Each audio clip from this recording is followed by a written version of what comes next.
Pronto. VK on the beat. Check. I'm in Toronto where you wanna get the city love. I'm from Toronto where you wanna get the city love. I'm in Toronto like we wanna get the city love. My city love me back for my city love. Welcome to episode 1508 of Toronto Mic'd, proudly brought to you by Great Lakes Brewery, a fiercely independent craft brewery who believes in supporting communities, good times, and brewing amazing beer. Order online for free local home delivery in the GTA. Palma Pasta. Enjoy the taste of fresh, homemade Italian pasta and entrees from Palma Pasta in Mississauga and Oakville. The Toronto Maple Leafs baseball team, the best baseball in the city outside the Dome. Join me, I'm at Christie Pitts. July 7th, that's a Sunday. Join me there. I've got Mike Richards, I got TML CEO Keith Stein, I got a whole bunch of amazing people joining me. Be there, say hi. RecycleMyElectronics.ca. Committing to our planet's future means properly recycling our electronics of the past. Season 6 of Yes, We Are Open, an award-winning Moneris podcast hosted by FOTM Al Grego and Ridley Funeral Home, pillars of the community since 1921. Today, making his Toronto Mic debut is Don Pyle. Welcome, Don. Hello there. Okay, let me tell you how we're connected, Mr. Pyle. Okay. So, firstly, I get a note from Alan Zweig. Do you know Alan Zweig? Oh, yes, I do. How do you know Alan? Well, I first met him. I used to work in a used record store for many years, 8 years, and Alan was one of the regular people that came in. I'll bet. One of the kind of record sort of oddballs that should have been featured in his documentary Vinyl. Yeah. But wasn't. But I was in it, yeah, I think the first time I actually had a conversation with Alan was when I showed up at his door to look at his apartment that was for rent, and we were both kind of confused, looking at each other like, "You're the guy from the record store. Like, what are you doing at my door?" And he must have known your history in this, your musical history, your roots, going back, right? To, yeah, I mean, Crash Kills 5. Well, in the record store days, that was kind of just when, Crash Kills 5 was I was still in Crash Kills 5 when I started working. Right. So, kind of through that and the beginning of Shadowy Men, etc. Okay, a lot of ground to cover here. Did I mention that Don Pyle is a founding member of Shadowy Men on a Shadowy Planet? I didn't want to bury the lead here. We got a lot of ground to cover, but so Alan says, hey, Don, you should have Don Pyle on. And I'm like, I know, I really do want, because he heard me going off about how basically what he heard on Toronto Mic'd, Mr. Zweig, was that I didn't know until the documentary that was on Prime, I didn't know Shadowy Men on a Shadowy Planet played live every episode of Kids in the Hall, like the song Having an Average Weekend, which we'll get to in this conversation. I didn't know that it was played live for every single episode until I saw this documentary. Well, it wasn't. Whoa, Don! Okay, because FOTM Paul Myers wrote a book, and that was the basis for this Prime documentary. I feel like any Kids in the Hall fan has seen the doc by now. And they make it very clear in the documentary, which you've seen it? Oh, yeah. They make it very clear. Shadowy Men, Don, I'm going to mansplain to you. Okay? Shadowy Men on a Shadowy Planet played Having an Average Weekend live every single episode. How can that not be true? Well, we didn't play that song because, it's all edited and pre-recorded, and it has to be the exact length of time and stuff like that. But we played to the studio audience before and during every single taping of the show. So we saw every single thing that didn't make it to the show at least twice. Sometimes 4 times, sometimes 6 times, because they'd just keep rewriting them until they got it right, and sometimes they never did. Sometimes they never did. But this is interesting. So they're kind of playing a little fast and loose with the facts, because you are playing live every episode, but they make it sound in the doc like that version of Having an Average Weekend you hear when you're watching Kids in the Hall. Oh, you know how documentaries are. They're never right. Well, Alan Zweig taught me that. So, interesting fact right off the top. We're going to dive into all this, but then just to fast forward, I was at Christie Pitts 2 Sundays ago, and I'm watching the Toronto Maple Leafs play baseball there. Have you ever seen a baseball game at Christie Pitts? Oh, yeah. Okay, so you've seen the Leafs. I got a book, by the way, that brown book there. I'm a 1,508th Toronto person. I know Christy Pitts. Well, that's a special number. I saved it for you, Don. But this book right here is the history of Toronto Maple Leafs baseball, and you're going home with that. But I'm there watching the game, and I'm hanging out with Blair Packham from the Jitters. And Blair Packham points out that you cut his hair. Yep. Okay, so you also cut Alan Zweig's hair. Yep. There's a lot of ground we're covering here because we got music to get to. But before we get to the music, who's got better hair, Alan Zweig or Blair Packham? Well, Blair cares about his more. And, you know, I'm not saying that in any as an insult to Alan, because after I cut his hair, his usual thing is to completely mess it up after I get it looking that's the look. really good, you know, Right. and then he messes it to see how it would look as he is going to usually wear it. But are you cutting hair of any other famous people I should know about before we get back to Crash Kills 5? Gosh, I don't know. I'm afraid to say anybody's name in case they are the ones that I leave out are offended that they Right. weren't famous enough. Right, you're going to get notes like, how did you not mention me? You mentioned the guy from the Jitters. Okay, so there's a fun fact off the top. How long you been cutting hair for? I guess about just 7, 8 years. Okay. And clearly you're good at it because Blair raves about you as a barber. Well, I gotta say, you know, have you seen old Jitters record covers? Yes. I've looked at when I worked at the record store. I would look at his picture because it was a Canadian band. It's that water place where they do the water out Yeah, there. at the Harrison water treatment. That's what it's called. and I would think, God, that guy really needs a haircut. But that was long before It's funny how the world works. Learned how to cut hair. And then one day he walked into the barber shop, and I'm like, it's destiny. I'm about to make Blair look better. Okay, amazing. He owes everything to you because he's actually never looked better, and he seems like a happy guy these days. So just wanted to get the Alan Zweig, Blair Packham connections out of the way here. It turns out Blair cares more about his hair, but that doesn't mean he has better hair. Alan's got great hair. Did you cut Alan's brother? Oh, Alan's brother had great hair. Okay, let's move on here. I don't want to hair shame anybody, but Mike from K-Dub said, Don's an awesome musician, and his photography collection would be worth an episode on its own. So because I don't have many notes on the photography collection, could you tell us about this photography collection before I get into the music?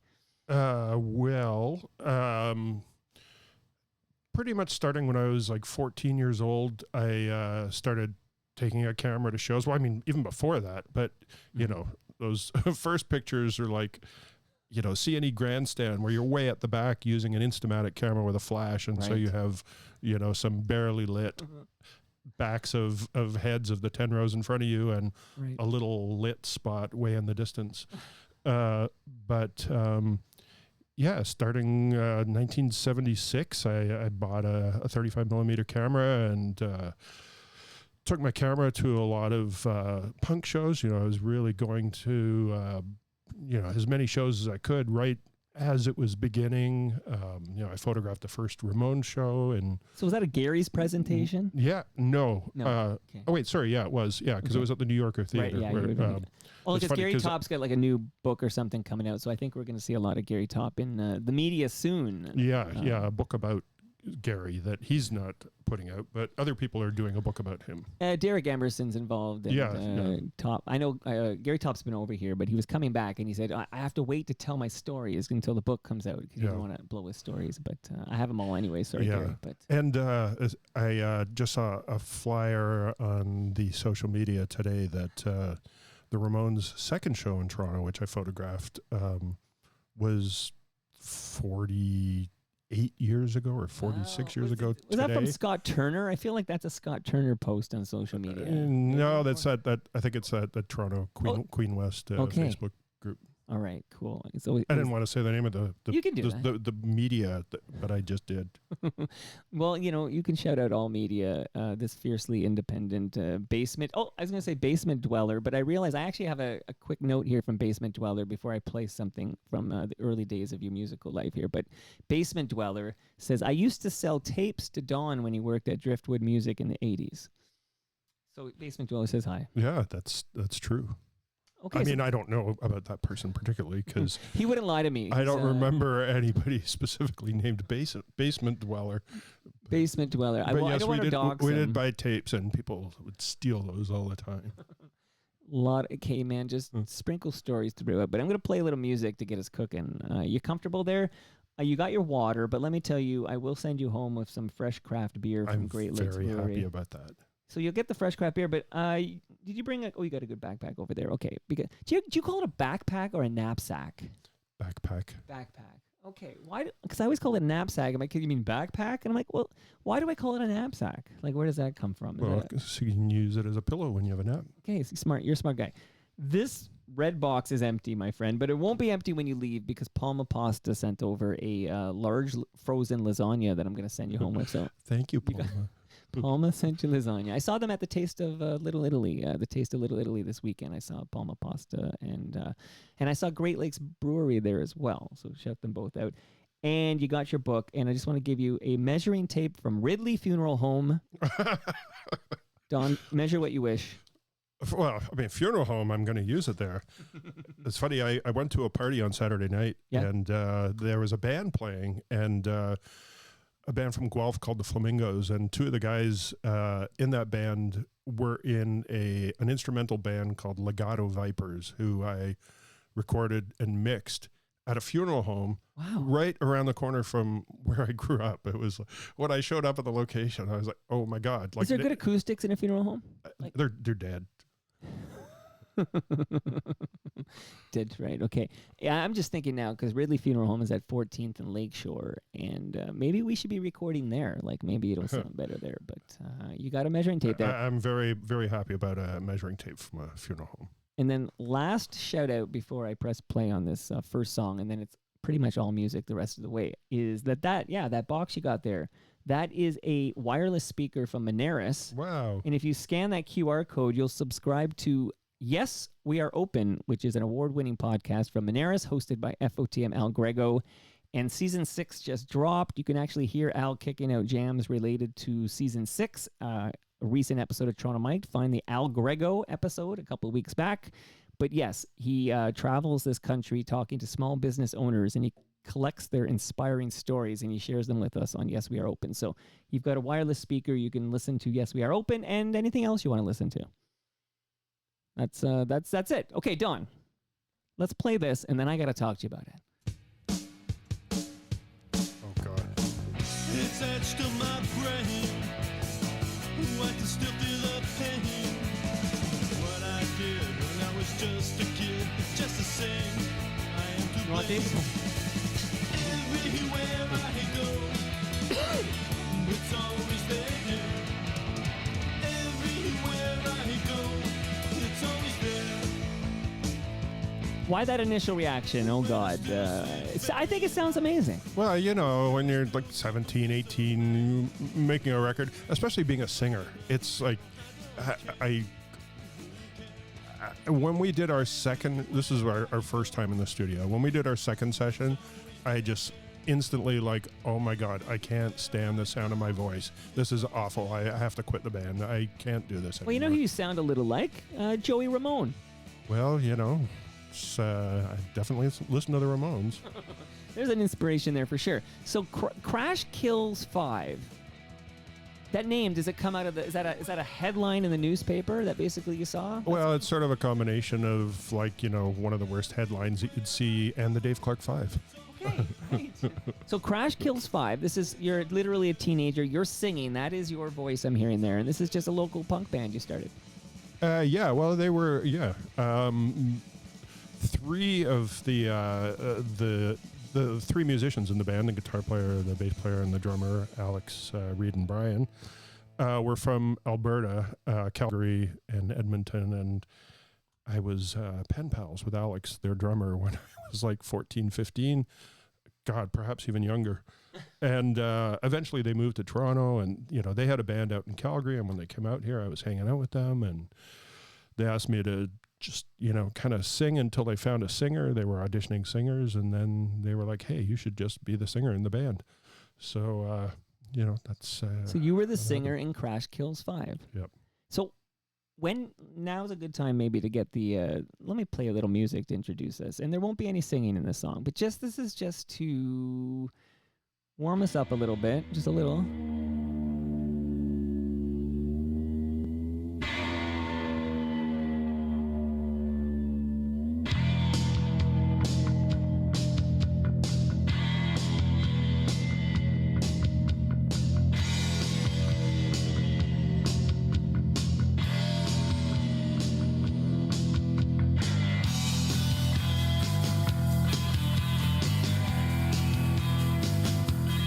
right, Don, I'm very interested in the Shadowy Men on a Shadowy Planet origin story here. So don't spare any details. We are listening to Good Cop, Bad Cop just to set the mood here. But well, Brian, who's a guitar player in Shadowy Men, he quit Crash Kills 5 about halfway through our sort of like 2.5-year run.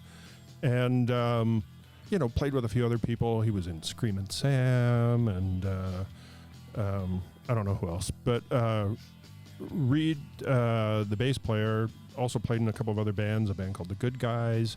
And he had a duo with Bruce McCullough from the Kids in the Hall called Orion's Belt. So in Crash Kills 5 and, kind of back then, Brian had a Porta studio, like a, 4-track or a 6-track cassette recorder. And him and Reed, kind of like, it was a lot of hard feelings at the end of the band. And so they weren't really, friendly with each other so much, but mostly because they weren't seeing each other. Meanwhile, Brian and I and Reed and I were both, still good. And Brian and I were working together in another record store. And so I went over to Brian's place to hang out one day, and he was wrapping up a session. He was recording Orion's Belt songs in his apartment that were basically like a drum machine, bass, and singing. And so I arrived as they were saying their awkward goodbyes, and they were both being kind of like very sort of like coy and nice to each other, like kind of like, we should play together. What do you think about that? Do you want to play together, make some music? And they're like, yeah, let's try that. Well, who should we get the drum? And I kind of forced myself on them. I said, I'll do it, even though I'd never ever played drums in my life. I was going to ask you, because you were singing in Crash Kills 5, you're singing. Yeah, I mean, I was because they needed a singer, right? Yeah, you were done with that. Who needs a singer? Nobody needs a singer. Okay, but you say that, and it turns out you're correct. But at the time, was the plan to have a singer with Shadowy Men on a Shadowy Planet? Well, yeah, because we actually did have a singer. There was a fourth guy, Ken Priestley, who had been in that band, The Good Guys, with Reed, and had also been in kind of like a Toronto punk band called The Dead Bunnies. So we loved Ken and loved his singing, and so he came for the first couple of practices, but he was living up kind of like North Scarborough, and after 2 practices, he realized we weren't going anywhere, so he decided not to come anymore. And so I was like, literally, we just kept going without the singer. We had, even our first 2 practices, we were like writing songs right away. It's like, I literally had like 2 drums, like sort of like Jesus and Mary Chain set up, like a floor tom and a snare drum. And then, bit by bit, I acquired more drums and kind of just kept rolling along. But so Ken stopped coming, and then we, kind of after a while, it wasn't that we were ever consciously an instrumental band. We sort of suddenly realized, we're an instrumental band. And we realized pretty quickly how freeing that was for a lot of things, because people started, like, once we started playing shows, people were asking us to do soundtracks, which we thought was kind of hilarious, because it was just like, I've learned this so many times from like scoring film or whatever, that people have a hard time kind of imagining beyond what's in front of them, Right.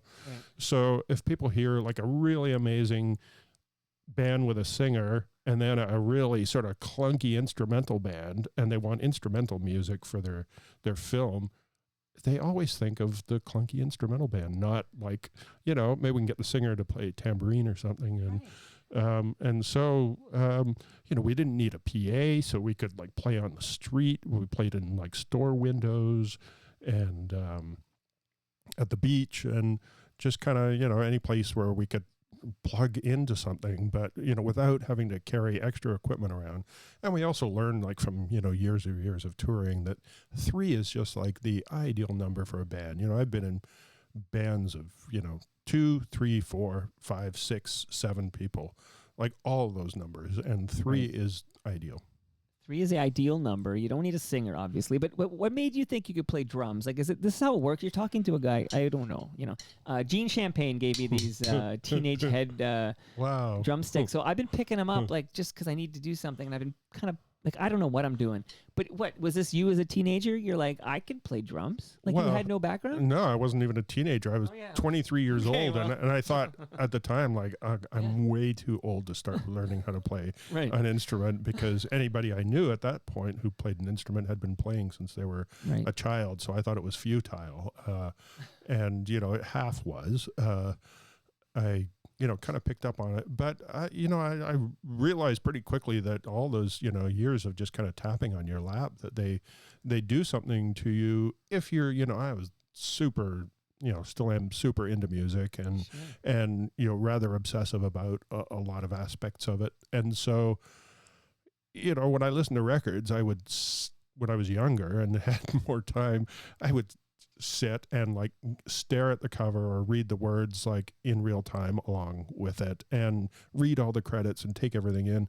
And so I think just from like tapping on my lap and tapping my foot, that I had a pretty good sense of how to take apart the various sounds and, had like the sort of beginnings of coordination. But, I mean, the earliest recordings of us, they're hilarious, and they're, but I love them too, because, they're, it's something that I, just can't recreate. And, I don't know, like I have long thought that, I was very fortunate to play with two guys who were like such accomplished musicians and could have been playing with like the best drummers. But, it's kind of part of the uniqueness of our sound that, it's kind of like, amazing bass player, amazing guitar player, and, a lumpy drummer. It worked. And, what a trio. So, again, I'm just going to let the listenership know that, yes, I will soon be playing, having an average weekend, and we'll get that full story. It's interesting looking back at Shadowy Men on a Shadowy Planet, because I've been listening to a lot of Shadowy Men on a Shadowy Planet over the past couple of weeks, like anticipating your arrival. And it's just also freaking good. Like, here, I censored myself. I'm not sure. Can I swear in front of you, Don? Can I say that? Yes. They're also fucking good. Like, and then I'm thinking, like, it kind of has, absolutely, without a doubt, it's got that Pulp Fiction, like, oh, we're going to play some surf rock now. So sometimes I'm listening to you and I feel like I'm getting high on heroin or something. Like the character, is it Vince Vega? I guess it was, right? Well, we're a lot squarer than that. I don't think any of us have ever done that. Well, you're drinking a water. Yes. So that's how square you are. Yeah. But and we predate Pulp Fiction. Oh, big time. Well, that's not yet 94. But I hear a lot of surf rock, I guess we'll call it. But how would you define that sound? It's very surf rocky, but it's kind of punky. It's kind of all over the place. And does it hurt a band to not fit effectively into one of the many marketing packages that have been pre-prepared for you? I think most bands, it does. And I think that it's an unfortunate thing of our times, and that we've gone more and more towards things being so compartmentalized and very genre specific, and people who apply for, like, as an example, when I did my first book, I tried to get a grant for it, because I was like spending more than a year on it without earning anything from it. And so when I looked around, it was like, it doesn't matter if you have done this many records or scored this many films or produced this many records. That doesn't matter if you are not staying within your path. Kind of like all of those things really inform each other, kind of like storytelling and narrative and film and editing, all that stuff. They all to me they kind of blend together. So, there are always bands that kind of like slip out of that sort of regimented, formula. The confines, yeah. Yeah, and we were, genre. I think we were pretty lucky that we were one of them. And we kind of thought like we can do anything. Like we were, we felt sort of empowered by, like I said, like some of the freedoms that we had. And there were a lot of things going on in the Toronto music scene at the time that we didn't identify with. There were very few bands that we thought of as peers or friends. And so we connected a lot more with bands in other cities. And so we were going, Olympia, Washington, and Chicago, and and Detroit, going to other places that we honestly didn't think anything of it. It's just like, we're going there because we have someone who's a friend in a band, and there's a situation for us to play, and people that we want to meet. Okay, so we have you. You're not just playing Queen Street here. You're all over North America, but you also end up DJ John Peel's BBC show. Like how do you end up? Because I was reading you're one of the first Canadian bands to record for BBC DJ John Peel's radio show. Yeah. How does that come to be? He just was a fan? Yeah. Well, I mean, I sent him our first single, like, after, of course I knew who John Peel was, but I sent him our singles as they were coming out. And immediately from the first one, he wrote back to me. It's like, this is great. Please send me more as you put them out.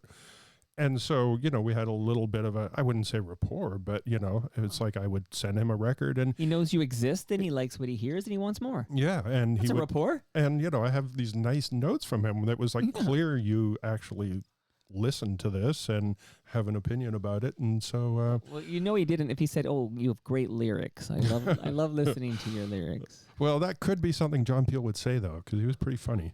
Okay.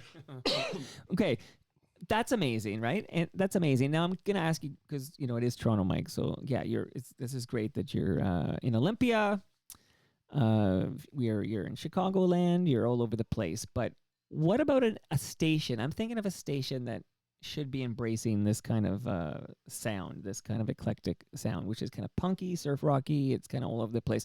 What about CFNY? CFNY? I don't know if they really played us. I'm trying to remember.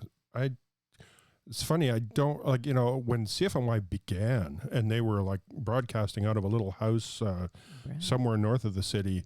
Brampton. That's where it was. Yeah, little yellow house. And I loved that station. It was like fantastic. And, I already knew about FM radio and a lot of the stuff that I liked, like Sparks or Roxy Music. You wouldn't hear them on any of the other radio stations. They would only be on Q107. You had to go to CFNY to hear that. Yeah. But even CFNY, like, I'm sort of like predating that even.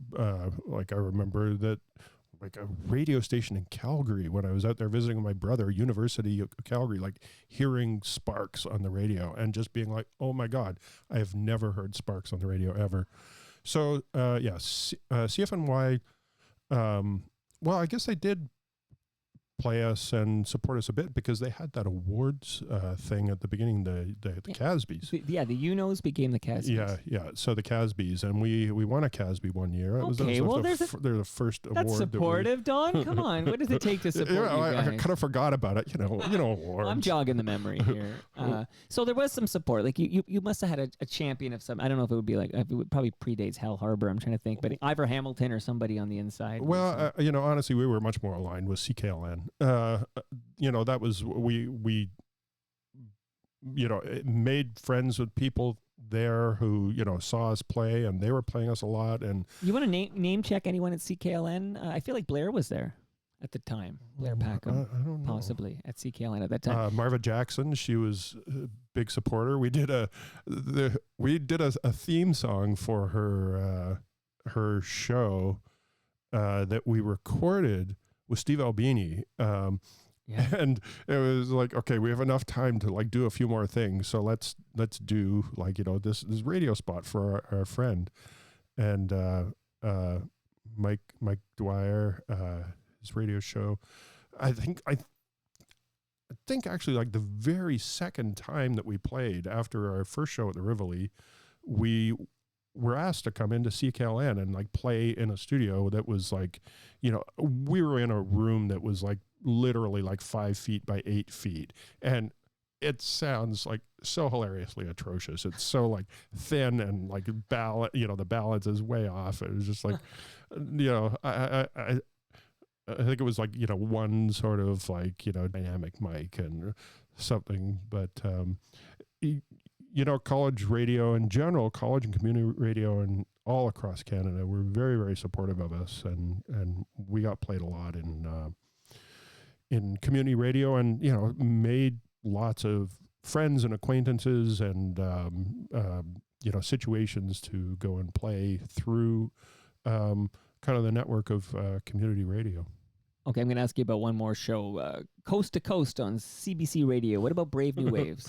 Well, of course, another Brave New Waves, like such an essential show. They were a huge, huge part of, I know a lot of people like really have sort of fond experiences and memories of Brave New Waves. And I don't know, I think it's sort of like easy when institutions sort of get into this place of sort of like nostalgic, reflective love. But I've got to say, there were two things that I always think of as like really unifying bands across Canada that were playing, kind of similar clubs to us. And that was the It Came From Canada albums that Og Records, Deja Voodoo were doing. And then Brave New Waves. Like Brave New Waves was so essential in connecting people all across the country. So many, we would get letters from people. We'd write letters to people and, it's like buy records through the mail. And Brave New Waves had us in to do sessions there. So, very, very similar to the Pyle sessions, except that, Canada's just a different country. So they don't have that same kind of like iconic veneer over them that the British, do. But starting from Augusta LePage and then Brent Banbury and then Patty Schmidt, all three of them were very, very generous supporters of us. And we got invited to do some really fun things with them. Amazing. Now, since I've already given you a wireless speaker, I'm giving you homework, which is when you get a chance, listen to Brent Banbury sitting here in the basement talking to me on Toronto Mike, and we walk through it. I think you dig it, the Brave New Waves episode of Toronto Mike with Brent Banbury. Yeah, we had Brent, all of them. We were like, as soon as we met, we were like instant friends. We would like, go out for dinners with them and, kind of like, be social and, all really wonderful. And there were so many good people working at Brave New Waves, like not just the hosts, so many researchers and staff that were there for quite a long time. And, of course that got decimated, axed a bit at a time. So, shout out to Michael Barclay too, who's still covering the scene with his Substack and does a great job. So shout out, and he was on that show as well. Let me just let the listenership know that you did drop the name Steve Albini, and I just want everyone to know that I will absolutely be drilling into Don Pyle's head at some point soon, once we get to, I guess, sport fishing, the lure of the bait, the luck of the bait. But because on our way there, so that's in 93. So on our way there, I think it's time to talk about this song and talk about a certain sketch comedy show that I was going to say I adored, but I actually still adore it. So let's hear a bit of this.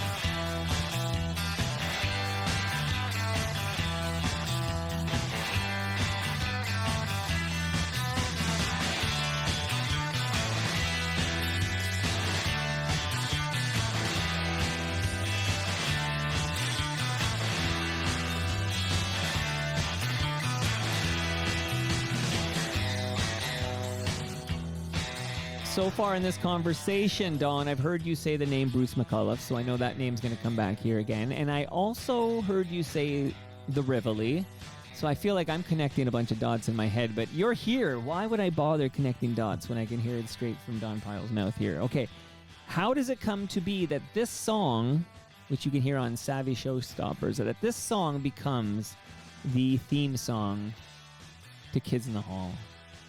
Well, it was, really about that. It's funny. I think about the expression like, it's like, or people use it as an insult or, pejoratively to say like, oh, it's like, who you know. And it is who you know. But in this case, it was like friends who are unknown, don't have a TV show or anything, can't get more than 4 people to come and see them. that were friends of ours. Right. So Bruce grew up in Edmonton, where Brian grew up, and then moved to Calgary, where he was friends with Reed and Brian from Shadowy Men. He worked at Canada Dry with Reed, loading trucks, and kind of followed them after they moved out to Toronto. He came out a couple of times and stayed in my mother's basement. And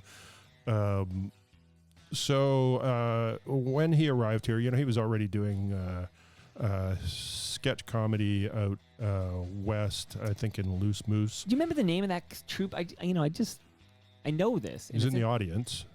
The Audience, that's Yeah. the name of it, right? What a name. Okay, yeah, because I do believe there's a moment in the history of Kids in the Hall where they have to choose which name they're going to Yeah, they were, The Audience or Kids in the Hall. yeah, there were kind of two troops going sort of simultaneously. One from Alberta and one from Toronto. Pre-Scott Thompson, because Scott's like the guy who comes in late. Yeah, he's sort of like the add-on. Right. So Reed went to college for theater tech, and so he started doing their live tech, like doing their sound and doing their music cues and stuff like that. Right. And this was like literally like their very beginning.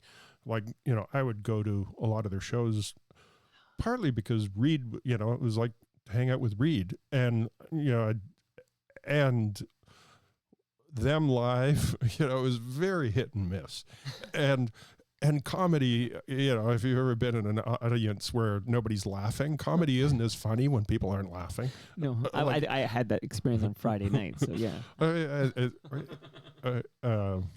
If you're in a group of people and they're laughing, it makes the most like banal thing sound funny. Absolutely. So Reed was doing their tech, and then because we were friends and we were free, they, started asking us, like, can you guys do a piece of music for us to, for this scene? So, we were doing the occasional piece of music for them.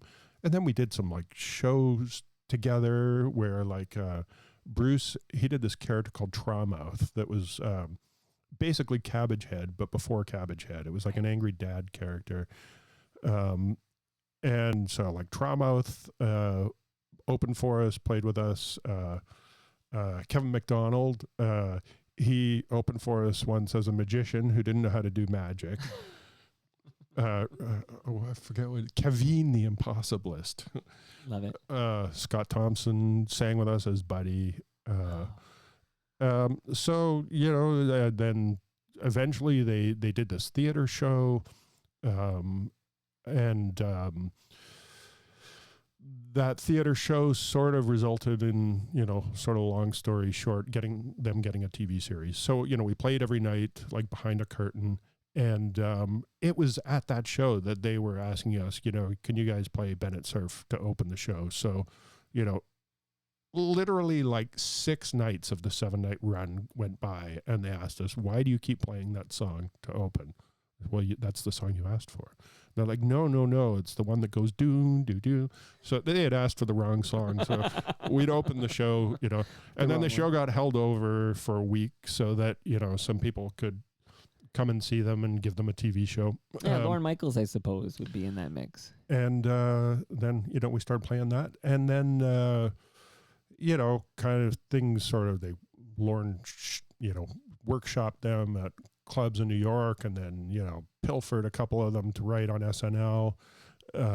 And, did things that were probably, definitely were helpful, but also really challenging to keep a group together. But the kids, like we had worked together and had just like such a great working relationship and very similar sensibilities, which I think is something that, has crossed over continuously. We all were raised on and had real attachment to, Rocky and Bullwinkle and Rowan and Martin's Laugh-In. And, I think Monty Python is given maybe a little more credit than credit is due, because I think Daffy Duck was probably a bigger influence on Kids in the Hall than Monty Python may have been. Okay. So yeah, we, and then when they got the TV series, Lorne, wanted basically an SNL band, to do it, and the kids fought for us. So we it was a very organic relationship. Amazing. Okay, so then this is happening at the Rivoli? Is that where this is happening? No, we did some stuff at the Rivoli with them, but we did when Kevin played with us, it was at Lee's Palace, but the Rivoli. I mean, we did our very first show at the Rivoli, and it was sort of like our house club. We did our kind of like an anniversary show there every year, and played there like so often. We put out a live record from the Rivoli. And it was kind of like us being, the kind of the Rivoli band that kind of like brought the kids into the Rivoli. Right. And sort of inadvertently turned that into a comedy club because, as they took off, then more and more comedy troupes, like Mark's brother had a troupe as well. And just, Four on the Floor. Am I right? Is that Four on the Floor? Mark's brother? I don't think so. They had a TV series for a while. I forget what they were called. Is Mr. Canoe? I get my troops mixed up from this era. Oh, no. Oh, okay. They had the Sex Pistols theme song, maybe. It'll come to me in a minute, but I do remember the Mark McKinney's brothers troupe having a show on CBC. I feel bad even saying Mark McKinney's brother rather than saying his name. I know. Well, listen, let me get the answers here real quick. God, those people that are like in their dark basement right now, fuck all forever. The Vacant Lot. Vacant Lot. Nick McKinney. Yeah. Okay, shout out to Nick McKinney. And the Vacant Lot, which I did enjoy, and I do believe they did open with a Sex Pistols song, Vacant Lot, and not the Four on the Floor, which was a different comedy troupe. I don't think they were Toronto-based. But, okay, we got this all right, so we can stop calling him Mark's brother. We can just call him Nick. But it was very funny, The Vacant Lot. I thought it was very good. But this perfect storm that you're describing, I think this is amazing that, but just to clarify something you said off the top. So you guys were there for every taping, and you're playing, but when we tune in on CBC and we hear Shadowy Men on a Shadowy Planet playing Having an Average Weekend, it's one version they recorded that they just kept using every single episode. Yeah, we re-recorded. That's what I thought. And then I got this mind blow in the dock, and then I thought, it blew my mind to pieces because it's like, no way is that live on the floor every single episode. And it's not live on the floor every episode. Right? Well, you're right. You shouldn't believe everything. You were right. You trust your instinct. And I'm going to call Paul Myers. Paul Myers, come on, Paul, I'm going to call him right now. Shout out to Mike Myers, also a local comedy person you might have heard of. Who knows, right? But I once mistook. I went to a concert and, as I made my way down the aisle to my seat, I see, the empty seats and the person next to it. And I was like, hey, Paul. And he's like, oh, no, it's Mike. Like, oh, sorry. Oh, my God. Sorry. I thought you were Mike. You're not as famous as that Gravelberries guy. I'm looking for the Gravelberries guy. Who are you? Okay. So I'm now going to now that we have a rapport now, and I'm digging this very much, but I'm going to stir up some shit now because I got a note from Hadley Obadiah. I hope I say that right. Hadley Obadiah, who wants me to play the old intro to The Daily Show and ask for your thoughts because Hadley is of the opinion, and I agree with him, that this Daily Show theme copied Having an Average Weekend. Are you ready? I only pulled a little clip because how much could I find on YouTube? Let's listen together. June 18, 2007. From Comedy Central's World News headquarters in New York, this is The Daily Show with Jon Stewart.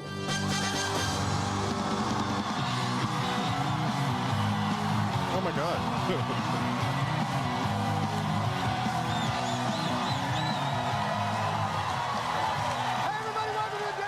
That was the best I could do. Okay? That's the best I could do. But you hear it, right? Yeah, I do. Yeah. Yeah. I mean, everybody steals from each other. But no one's ever approached you and said, "Hey, you know a good lawyer? Let's get some of that Daily Show money." No. We don't ever want to open that can of worms, lest they come looking at us. That's right. Glass houses and all that. Absolutely. Okay. So now we got Shadowy Men on a Shadowy Planet. There's a couple of people you worked with I'm going to want to talk about specifically, but let me play a little more of you Shadowy Men on a Shadowy. For the record, definitively, where does that name come from, Shadowy Men on a Shadowy Planet? That name up for a band? Well, we thought we were going to do only one show. We didn't really intend to play live.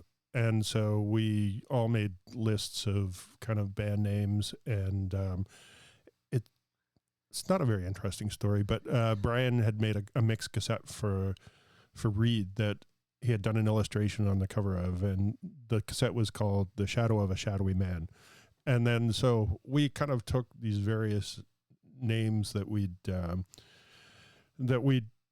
added to our own band suggestion name list and put a bunch of them together to make it sound like it was like the title of a movie rather than a band name. We wanted something that was like uncomfortably long, something we regretted much later when we kept going and had to use an X-Acto knife to cut out all those letters. Well, it's even typing it. Like I was tweeting about, Don Pyle from Shadowy Men on Shadowy Planet. I got to keep. I'm still typing. Yeah. It was a one show name that stuck with us for 40 years.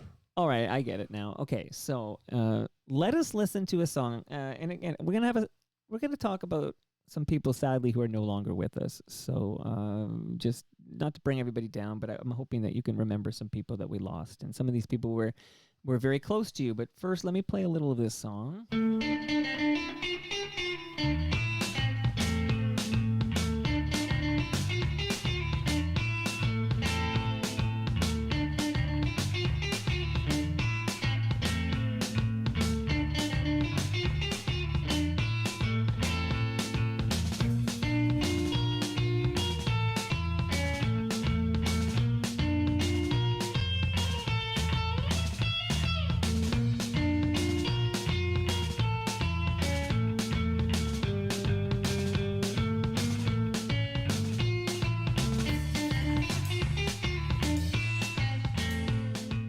You could pair this song, they don't call them Chihuahuas anymore, with Bruce's Terriers.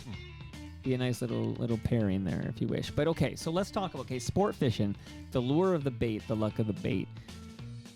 How did you come to be, I want to say the word produced, but Steve Albini never liked that term, but how did you come to be recorded by Steve Albini in Chicago? Give me that story. Well, he definitely wasn't the producer with us. He... we did work on him on one album that he definitely was the producer, and it was a very different role.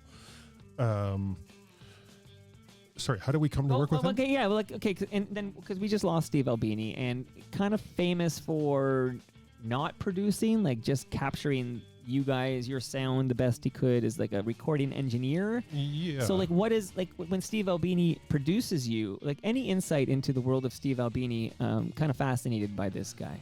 Well, we connected with him. We had this kind of weird Chicago connection, which came out of a show in Windsor, Ontario, where someone who was at the show in Windsor, where there were maybe like 40 people, moved to Chicago and ended up being roommates with Albini. So he heard our singles there, and kind of concurrently, he sent us a postcard, saying how much he liked the band. And this interview came out in a magazine called Your Flesh that in which they were asking him about, his pricing, how he determines like what he charges bands. And he said in that he would charge Depeche Mode $1 million, but he'd do Shadowy Men for free. So we were kind of like taken aback when we heard that, because, his stuff is pretty heavy and pretty abrasive, the music that he makes. And, we're not the kind of band that I would have ever thought that he would have any interest in. So, so many people were like calling me and, stopping me on the street. Oh my God, did you hear this? Yeah, that's quite the quote. Yeah. Literally. So we had this kind of strange invitation from a couple of people to play at what turned out to be a wedding in Chicago. And the wedding guests included that guy Botch, who bought our record in Windsor and ended up being our booking agent. He runs one of the biggest booking agents in the U.S. now. Albini was there, band members from like, Wilco and the Cocktails and and the bride and groom were both in bands, and we played at Lounge Acts, like the most wonderful club in Chicago. And so like we instantly had this like, connection with all these people, and it was a great night, a lot of fun. And so we decided to go and record with Steve. So our first session with him was in his home before he built Electrical Audio, the big studio that he had constructed from scratch. We went to his home. The band played in the basement in a tiny little room next to the furnace, and then his mix console was like up on, I don't remember if it was a second floor or a third floor, but I just remember him like running up and down the stairs a lot. So we did that session with him, and those were for like singles and compilation tracks and stuff, and hit it off really well. He was super sweet. Like when we arrived, it was on a long weekend in the States of Thanksgiving, and he had made this like full like turkey like gourmet Thanksgiving dinner for us. Wow. So that was kind of like we're like, we love you. Like, can we move in? It sounds too good to be true. It sounds too good. And am I right that he's not invoicing you, or? Oh no, I mean, like that's the thing. Everybody asks, like, it's like, well, if he said he'd do you for free, of course you took advantage of it, didn't you? No, we're very much a fair pay band, and right. We paid him his usual rate, but not the Depeche Mode rate. No, not the Depeche Mode rate, but Depeche Mode did offer to pay him $1 million to record a record for him, and he turned it down. What did he get from Nirvana for In Utero? Do you have any insight into that? I read it recently, and it's something like $350,000 or something like that. Okay. I know he refuses to take points or take any back end deals. Yeah, which is something that very like ethical. We really respected and related to that, because like we had. At some point, we had talked to other people about doing things, and as soon as they start talking about points, we're like, "Oh fuck!" Like, it's like I just like we all have just visions of bookkeeping into eternity. Well, you can point to movies that were massive successes, box office, bonanzas, and the creative accountants behind the scenes will tell you, it lost money. Like I just feel like with the point system, the game is rigged.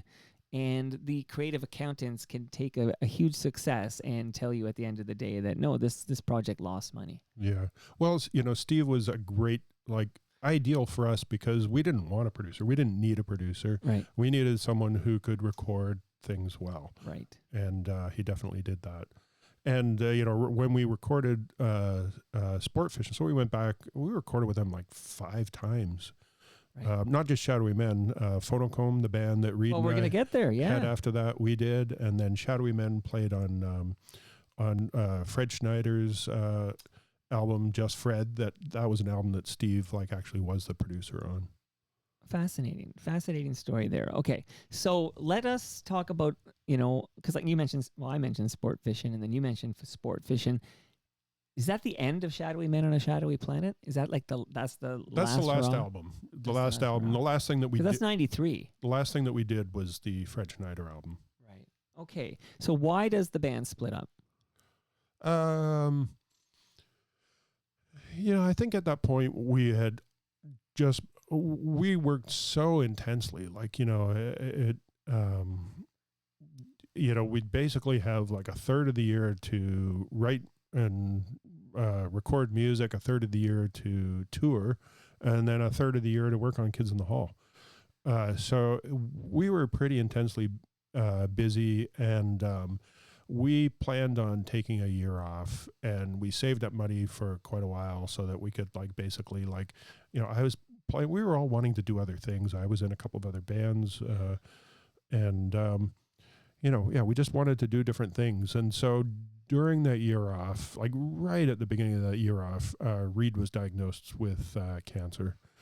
And as much as I was like really looking forward to being away from the two of them and doing other things, because of what Reed was going through, we just kept like hanging out and writing songs, and so we wrote all these songs for like a year. We would, get together all the time, and we were social, and then at the end of that year, we did the Fred Schneider album, and we were pretty aware that, except Brian had started another band. He was like putting out a record with his band. We had started this band Phonocomb with Dallas Good and Beverly Breckenridge, who, I'd played with Beverly and in Fifth Column, and Dallas, of course, was like just at the beginning of the Sadies. And it was just like we were having like such a great experience. And I think it was just like such a tough year for Reed that we were just like, so, going back to this other thing doesn't feel really good.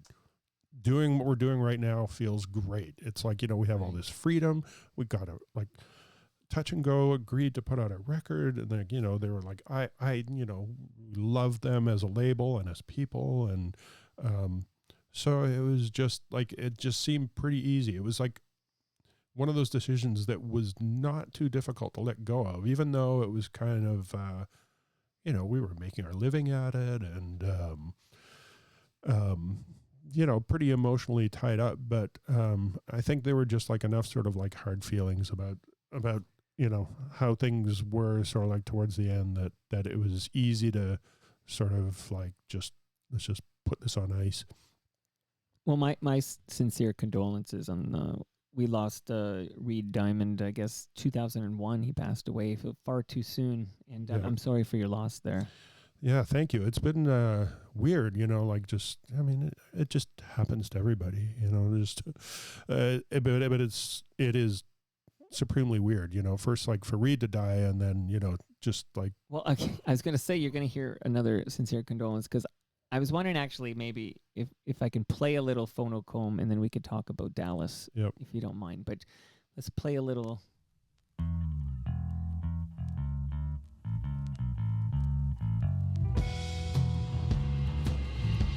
Because I did want to talk to you about this project anyways.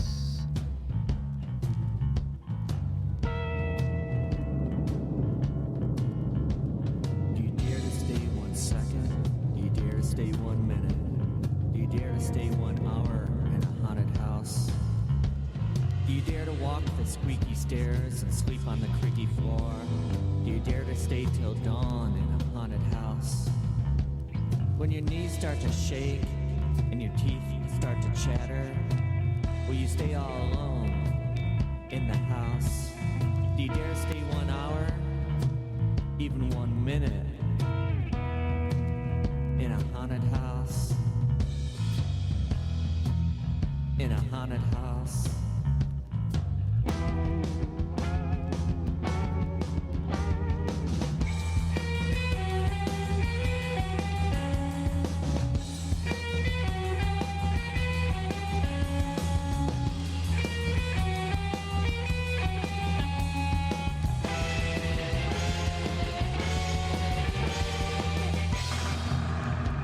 That's Chad Fair, right? On vocals, that's Chad Fair. And yeah. Oh my God, I haven't heard this in so long. It actually sounds really good.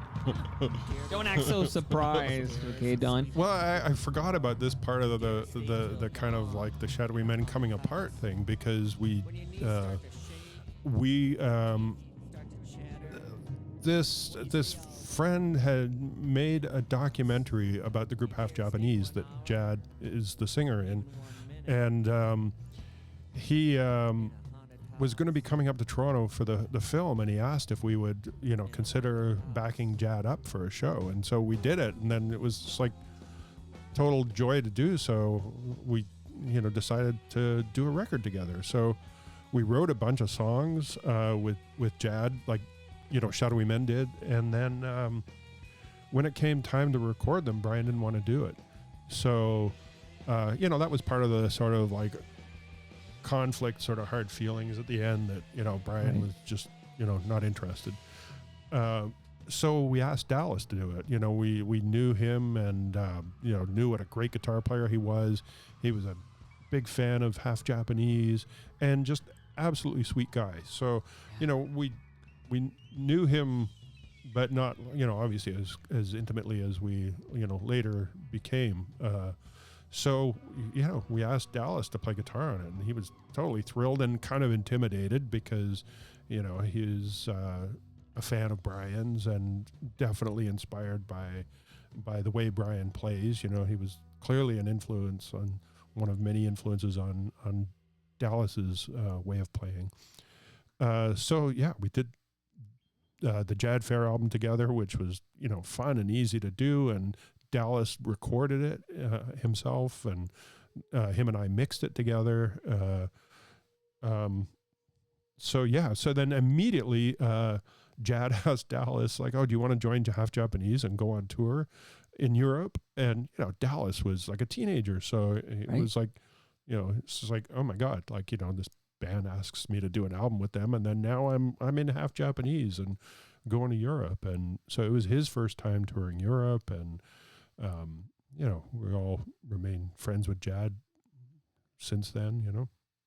And Dallas did stuff off and on with Jad and with a couple people from Half Japanese, Jason Willett. Wow.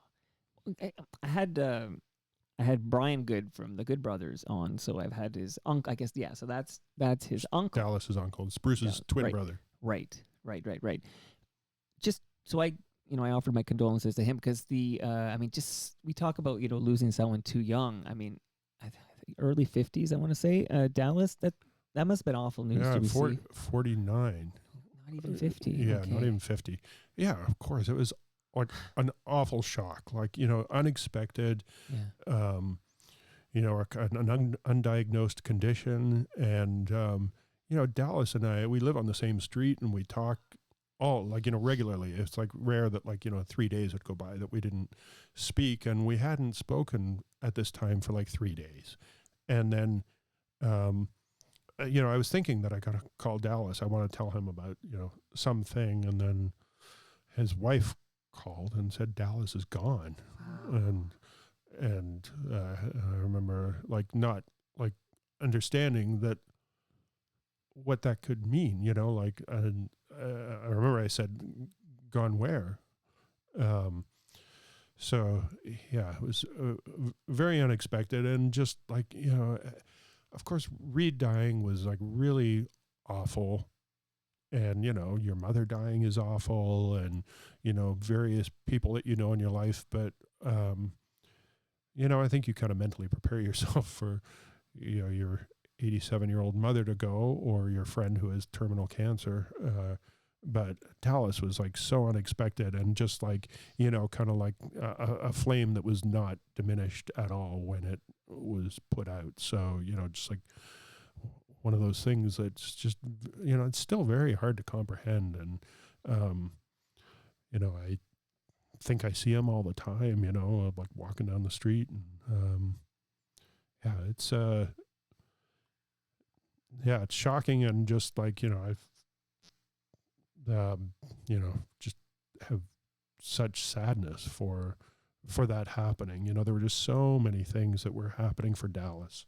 You know, the Sadies always, like, I always felt like they were just like, each album, like when I would hear it, really, like for their last 3 albums, I was like, oh my God, this is going to be the one that's going to, like, you know, kind of put them into like a larger audience, and Dallas isn't going to have to work so hard. You know, he's going to be like, you know, set for kind of life that they just kind of need to get into this, you know, echelon where they have a song that, you know, somebody covers and has a big hit with, or a theme song in a TV show, or you know, some where they're, or one of their own songs, just like, you know, busting out in a big way. And it was just like always on the verge. I always felt like it was just on the verge. And then their last album, it was so horrible for it to come out, like, you know, right after Dallas died, and it be such an amazing album.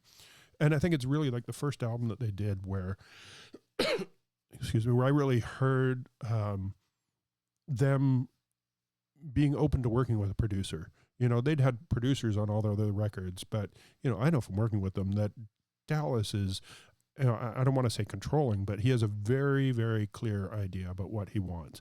He's, you know, really open to working with other people on particular things, like, you know, improving his vocal. Like, you know, that was something that was really, really significant in working with like Gary Louris, who did a couple of their records, was really helping Dallas kind of like, work with his voice in a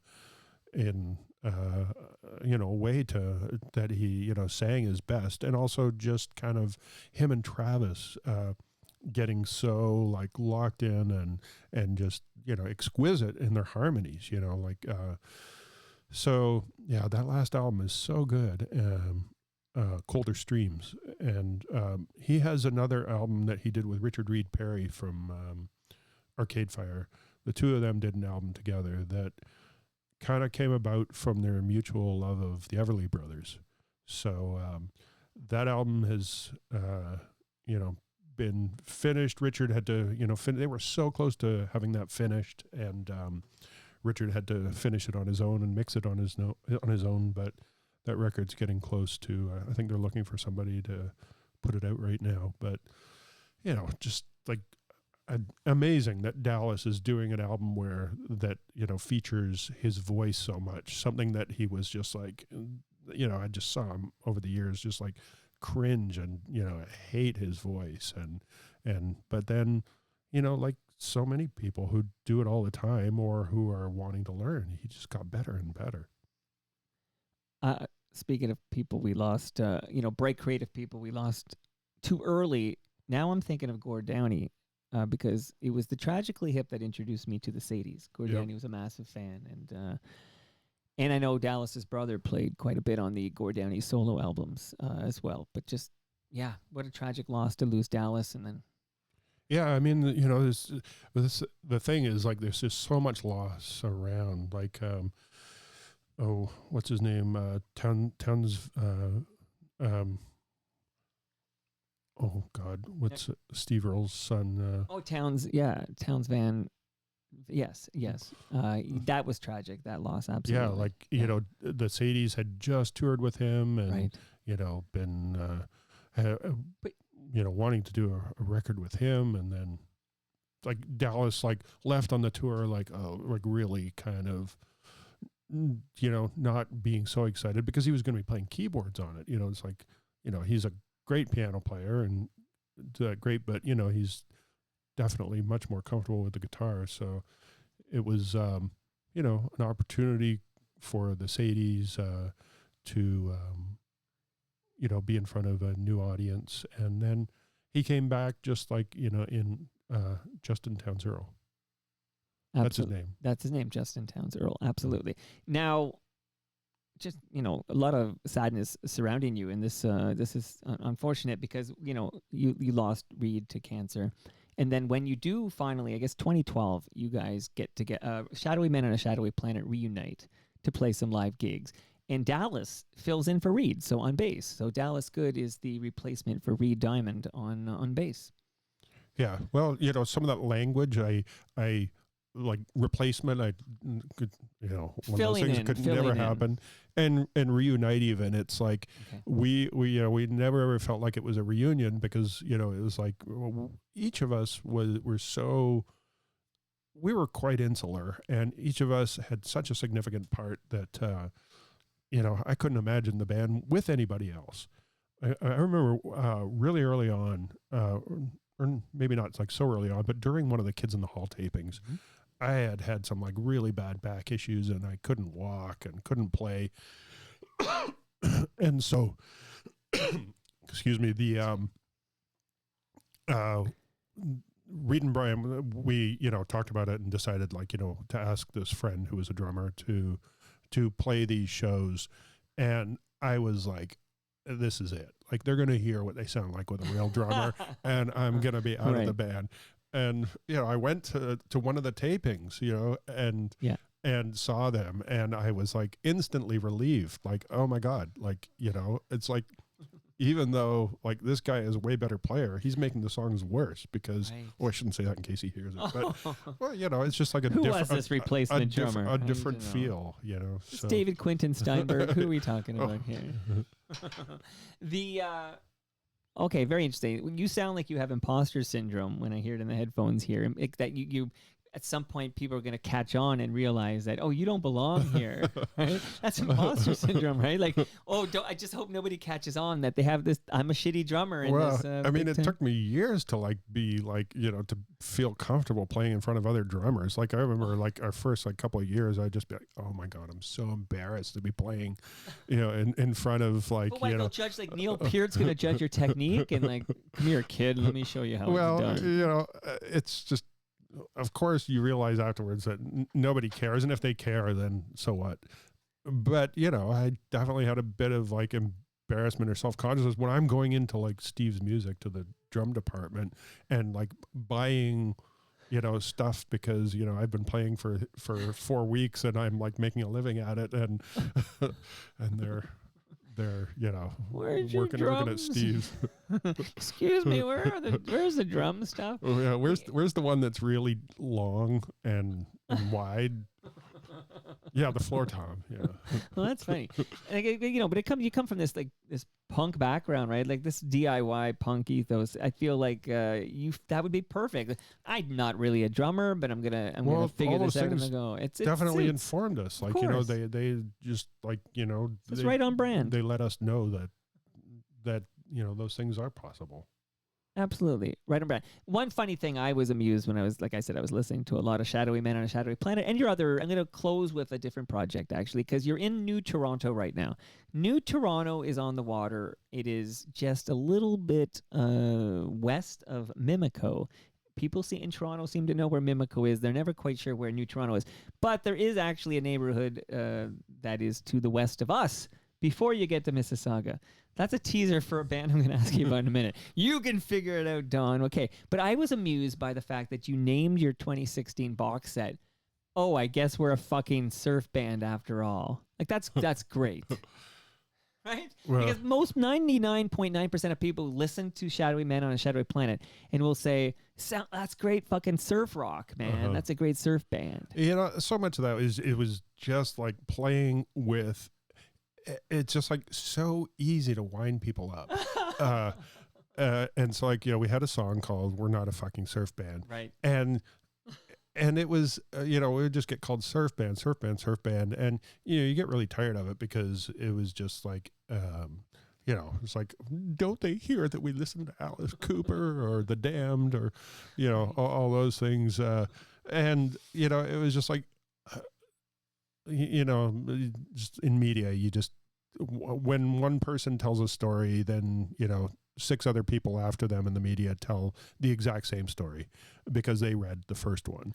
Right. And so, the surf band thing, it was definitely, there and definitely part of like what we were doing. But like even the distinction of like Link Ray, who was, a huge influence on us, and the Cramps, I never think about those bands as being surf bands, they're kind of a lot sort of dirtier and grimier. And so I think we kind of thought that we were more aligned with those artists than, Jan and Dean. But it was an inevitable part of what we did. And also there's just like so much surf stuff that we loved. Sure. So when we were trying to think of like a title for the box, we had a title that we were like very close to using, and then like almost like at the very last minute. Okay, what was that title? Do you remember? I think it was When We Were Young Fresh Fellows, which was, had the band name Young Fresh Fellows in it, who were friends of ours, and it's not as good a title. I will tell you right now, straight up, I'm telling you this because we are now friends. You are now an FO Tim, a friend of Toronto Mike. Oh, I guess we're a fucking surf band after all, is a much better title. Well, that's a great fucking title. I have to agree. And it's just kind of like, so many people were like, aha, see? You admitted it. Yeah. Amazing. Amazing. Yeah. So with the other title, we thought, no, this might make people think this is a Young Fresh Fellows record, and that could get really confusing. Well, it's a great title. And again, like I said, I've been diving into the catalog. Does it annoy you at all? And I'm making up these numbers. I didn't do any surveys or anything, but that 99% of people please play Having an Average Weekend. Like this, I'm going to guess that's the 99.9% of people are like, hey, Shadowy Men or Shadowy Planet, please play Having an Average Weekend. Like, does that annoy you at all? Because you've got a vast catalog of fantastic songs. No, not at all. You know, the thing that people ask me most is like, don't you get bored playing those songs? You know, because like we played for like, 10 years and then another 10 years with Dallas. Right. And there's something very different about playing a song than there is about listening to a song. And even sometimes like listening to it, I think the one thing about Having an Average Weekend is in my mind, it's slightly removed from being us because it has this, very distinct association with something else.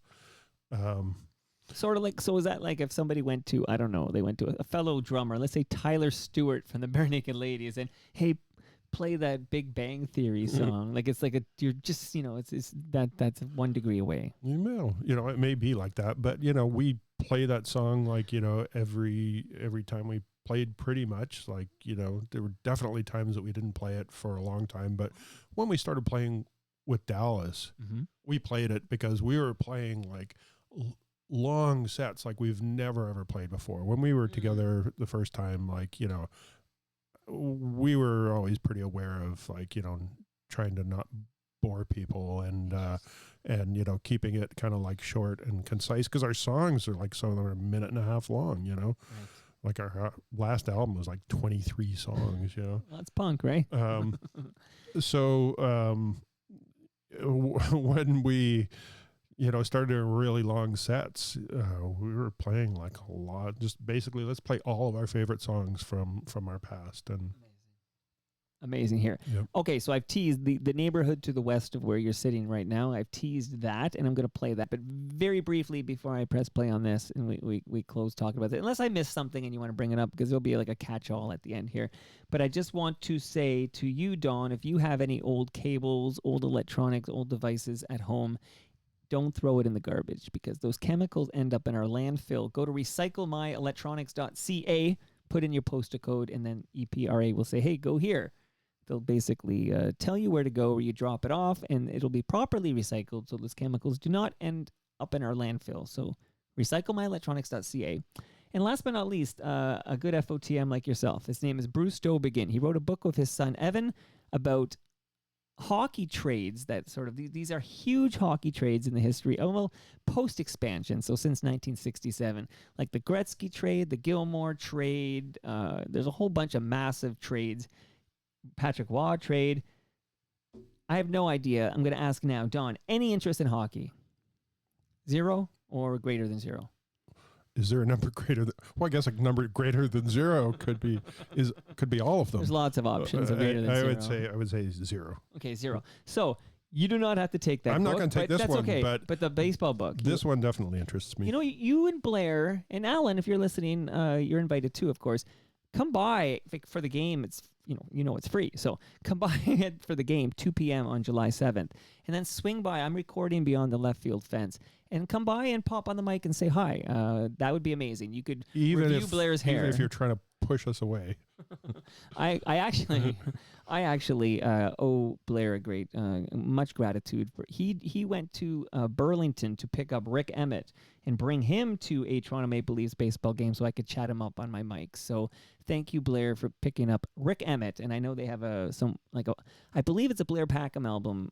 Oh, no, you know what? Is it a Blair Packham album? Maybe it's a Rick Emmett album produced by Blair Packham. Anyways, they collaborated on some new music that I'm going to be able to hear very, very soon. So shout out to all those good people. All right, let me press play on this. Do you know, this is like Toronto trivia for you, Don. What neighborhood do you live in? Approximately. Well, I don't know what it's called. I live in the Junction Triangle. The Junction Triangle. Okay, so you're like, I'm going to say like maybe where DuPont and Annette kind of meet Dundas. Is that it? Or are we? That's what, that's kind of like, around there. We'll just say around. I know where you are around approximately. So, okay. So do you know the name of the neighborhood that is just west of New Toronto? Mississauga? No, it's between Mississauga and New Toronto. I know what you're trying to get me. Yeah, say those 2 words. I'm on to you. It's Long Branch.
Lucky me, this is Long Branch. Don, what is your role? What is your involvement? Tell me how you're involved with Long Branch. Well, I am the drummer in the band, and I actually recorded and mixed this this recording as well. Some of the people in the band, Lisa Myers and Sally Lee, I've known them for years and years from Shadowy Men playing with their previous bands, Chicken Milk and Venus Cures All. And Laura Pitkanen, who's the singer, had a very strange... I was in the band Fifth Column, and I met Laura when she came to audition to be the guitar player in the band, and it was a really, really uncomfortable, awkward situation for her. And I just joined the band, so I kind of like, sort of took her aside and said, "Don't worry, it's not you. It's it's them." It was weird stuff happening. So when they started this band, I had been asked by, different people at different times to play drums, and just wasn't really, interested, or the timing wasn't right or whatever. And they asked me at the right time, and I really liked the people that I was going to be doing it with, including Darcy Good at this time, who is Dallas's cousin. So, I said yes, and here we are. It's almost 10 years that we've been doing it. We've just, I'm putting the art together for our second album. Our third album is all recorded. And, Amazing. Long Branch. Yeah. And they're named, I'm hoping, I just assumed that they're named after the neighborhood here in southwest Toronto. Well, we all sort of came out of either living on Queen Street, working on Queen Street, playing music on Queen Street. And so the Queen streetcar, certain ones that were going out to Long Branch would say Long Branch on it. So to us, it was kind of like Oz, this sort of mysterious place in the distance that Right. End of the line. that our streetcar would go to. And Have you ever been to Long Branch? Oh my God, I've been out here so many times. I love this neighborhood. I think it's actually fantastic. I feel like it's calling your name? well, yeah, I've thought about it at different times. I think I'm probably more inclined to move to Spain than Long Branch at this point. But Right. I grew up in Toronto, so all these neighborhoods, I've been to.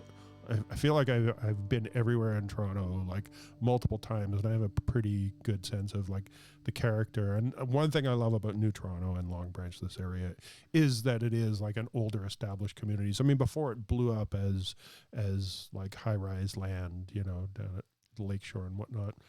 But those blow-ups you're talking about actually skip New Toronto. So they're happening in Mimico and they're happening in Long Branch. But literally New Toronto is stuck in time. Yeah, which completely stuck in time. I'm so grateful for, because there are certain places like this part of Lakeshore and certain parts in Kingston Road and the East End are they are Toronto looked in Right. as I remember in 1970, Right. You can film your music videos down here if you want to capture that 1970s Toronto flavor. Don, this was amazing, man. Loved it very much. Kind of ran through the whole history of Shadowy Men on the Shadowy Planet and more. And you're a talented guy, and I got to thank Alan Zweig for connecting me to you. Well, thanks, Toronto Mike. May I call you Mike? You may call me Mike, yes. I will allow just you because you seem like a nice guy.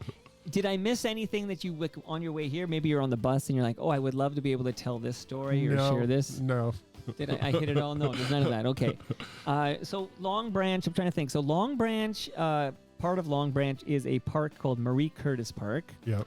During the pandemic, we had what are called Toronto Mike listener experiences in that park, where I would bring the beer to the park and we'd all gather and responsibly drink a alcoholic beverage and chat and stuff. And I'm here to tell everyone, including you, Dawn, that the 15th Toronto Mike listener experience is going to take place at Great Lakes Brewery, which is 30 Queen Elizabeth Boulevard, down the street from the Costco, not too far from Royal York and Queensway. Everybody's invited June 27 from 6 to 9 p.m. I will feed you with Palma Pasta food. Your first drink is on the house. There is no ticket to buy. You don't have to RSVP. Just show up and hang out. And Dawn, you're absolutely invited June 27th. Oh, thank you. All right, I hope to see you there, okay? Hope to see you there. Thanks, Mike. And that brings us to the end of our 508th show. You can follow me all over the place. Go to torontomike.com, but you can find me on Twitter and Blue Sky all over the place at Toronto Mike. Is there a place you'd like to send people to find out more about you, Dawn, or Long Branch, or Shadowy Men on a Shadowy Planet? Anywhere you'd like to send people? Just put any of those names in the internet. You'll find something. There you go. Path of Least Resistance. Much love to all who made this possible. Again, that's Great Lakes Brewery, that's Palma Pasta, that's RecycleMyElectronics.ca, that's the Toronto Maple Leafs baseball team, that's Moneris, and that's Ridley Funeral Home. See you all Wednesday when I'm recording live from Glen Abbey Golf Course. It's the Joe Carter Classic. I have no idea who will talk to me, but I'm told people like Joey Batts and Josh Donaldson, Wendell Clark, who the hell's there? Joe Carter, of course, is there. But I'm told maybe Jim McMahon. Who else is going to be there? Find out. Jack Armstrong, a whole bunch of interesting people. Have you broadcast live from Ridley Funeral Home? Not yet. I just found out from you in this episode. The acoustics might be pretty damn good. There's probably some really interesting people there. If I do, I'm going to use the Halloween music I've suddenly discovered from your Jad Fair and the Phonocomb. What the hell is a Phonocomb again? Is that like a musician? Brush. Yes. A record brush. Shout out to Alan Zweig again. That man knows vinyl. See you all Wednesday. And their brokering stocks, the class struggle explodes. And I play this guitar just the best that I can.